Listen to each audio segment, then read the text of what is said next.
না, আর পারছি না। মাংস খেতে খেতে জিহ্বাটা এতটাই পুরো হয়ে গিয়েছে যেন আর নাড়তে পারতেছি না। তো ছেলেদেরকে বলছি, তোদের মাংস তোরাই খা, আমি আর মাংস রান্না করছি না বা করবও না। আমি চলে গেলাম ছাদে। তো আমি ছাদে চলে আসলাম, ভাবতেছি কি কি সবজি নেব, কি কি রান্না করব। তবে আর মাংসও রান্না করব না, মাছও রান্না করব না, মাছও খাবো না। তো দেখি করলাগুলো অনেক সুন্দর ধরে আছে। তো আমি করলাগুলো ছিঁড়ে নিচ্ছি। আজকে আমি করলা ভাজি করব। করলাটা আমি একদম সাদা ভাজি করব, কোনো হলুদ টলুদ দেব না, শুধু কাঁচামরিচ আর পেঁয়াজ দিয়ে একটু কাঁচা কাঁচা ভাজি করব।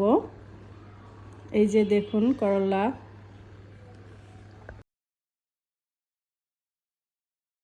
আর তুলে নিচ্ছি ভেন্ডি। ভেন্ডিগুলো বড় বড় হয়েছে, আবার শক্ত হয়ে যাবে, খাওয়া যাবে না।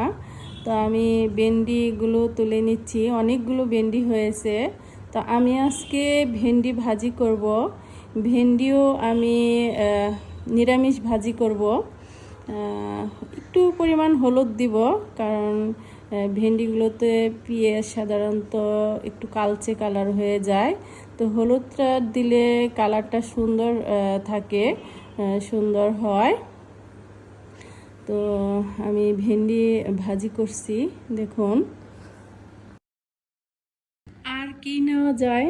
আচ্ছা, কিছু শাক তুলে নিই, পাঁচমিশালি শাক তুলে নিলাম। আমি আজকে পাঁচমিশালি শাক রান্না করব। তো আমি শাকগুলো বেছে রান্নায় দিয়ে দিলাম। তো শাক রান্না হচ্ছে, সাথে একটু ভর্তা না হলে কি চলে? তো একটু ভর্তা করে নিলাম, আলুর ভর্তা।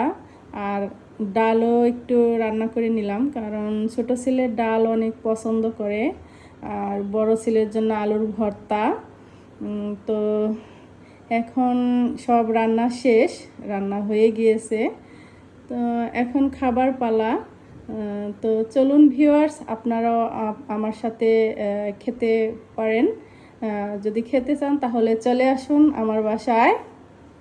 তো আমার মতো যারা এরকম টাটকা শাকসবজি খেতে চান, অবশ্যই একটু পরিশ্রম করে আপনাদের ছাদ বাগান করতে হবে। ছাদ বাগানই করুন আর বাড়ির আঙ্গিনাই করুন, যেখানেই করুন একটু পরিশ্রম অবশ্যই করতে হবে। তো আমি এখন একটু খাবো, খেয়ে দেখছি।